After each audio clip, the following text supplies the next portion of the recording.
बात करेंगे उत्तराखंड की, जहां की धामी सरकार 4 धाम यात्रा को लेकर एक बड़ा फैसला ले सकती है। प्रदेश में चर्चा यह है कि यह फैसला यात्रा में गैर हिंदुओं की एंट्री से जुड़ा हुआ है और इसको लेकर सरकारी स्तर पर भी विचार विमर्श चल रहा है। उत्तराखंड में मौजूद 4 धामों को हिंदू धर्म का सबसे पवित्र स्थान माना जाता है और अब देश भर में एक सवाल चर्चा का विषय बन गया है कि क्या इन 4 धामों में गैर हिंदुओं की एंट्री पर रोक लगने वाली है। इस दिशा में पहला कदम गंगोत्री मंदिर समिति ने बढ़ाया है, जिसने साफ कह दिया है कि अब किसी भी गैर हिंदू को मंदिर में प्रवेश नहीं करने दिया जाएगा।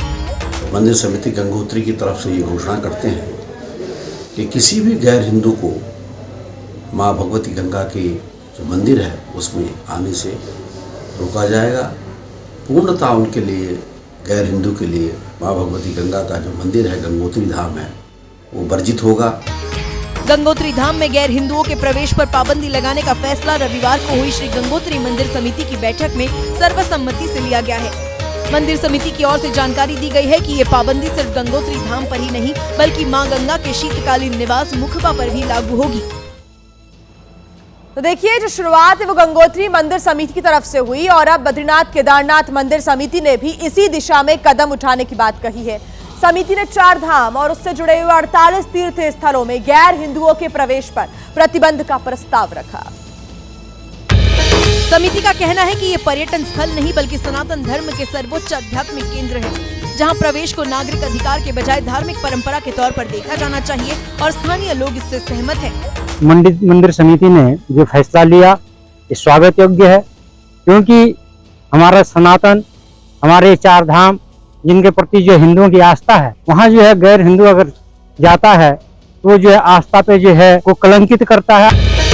कहा जा रहा है कि ये फैसला सनातन परंपराओं का सम्मान करते हुए लिया जा रहा है, क्योंकि 4 धाम आस्था और साधना का केंद्र है, न कि सामान्य पर्यटन स्थल। जो ये कदम उठाया गया है ये सिर्फ एक धाम में नहीं, सभी धामों में होना चाहिए। सरकार भी खुद से आगे बढ़ने की बजाय मंदिर समितियों के फैसले पर निर्भर है और साफ कह दिया है कि जो समिति तय करेगी उसी दिशा में सरकार भी आगे बढ़ेगी। तो वही उसका संचालन करते हैं। हमने कहा है कि उनकी जो भी उसमें राय होगी या जो उनका मत होगा उसके अनुसार ही सरकार आगे बढ़ेगी और ये स्थान हमारे बहुत पौराणिक महत्व के स्थान हैं। 4 धाम यात्रा शुरू होने से पहले इस मुद्दे पर अंतिम निर्णय सामने आने की संभावना जताई जा रही है, जिस पर प्रदेश ही नहीं बल्कि देश भर के श्रद्धालुओं की नजर टिकी हुई है। देखिए, जब भी गैर हिंदू शब्द का इस्तेमाल किया जाता है तो इसका मतलब यह होता है कि हिंदुओं को छोड़कर बाकी किसी भी धर्म के लोग मंदिर में प्रवेश नहीं करेंगे। लेकिन जमीन पर सिर्फ और सिर्फ एक विशेष धर्म को लेकर ही बात होती है और विपक्ष भी कहता है कि ऐसे फैसले एक विशेष समुदाय को ध्यान में रखकर ही लिए जाते हैं। गैर हिंदू का मतलब ये हुआ कि मंदिर में ना तो सिख आएंगे, ना ईसाई आएंगे और ना ही वो मुसलमान आएंगे, जिनको ध्यान में रखते हुए मंदिर समिति ये फैसला ले रही है। सवाल ये है कि क्या ये नियम लागू होने के बाद कोई विदेशी श्रद्धालु मंदिर में दर्शन नहीं कर पाएगा?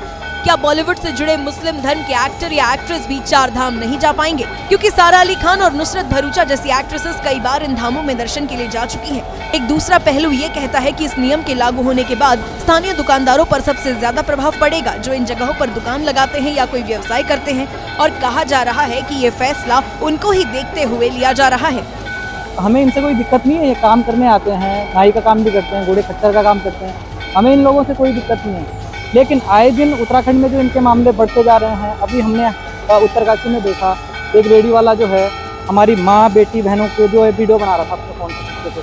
तो ये सारी चीज़ें हम देखते हैं, फूक जिहाद होता है, लव जिहाद होता है।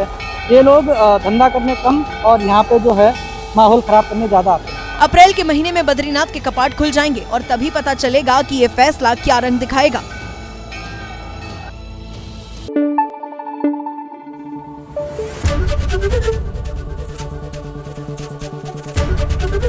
एबीपी न्यूज आपको रखे आगे।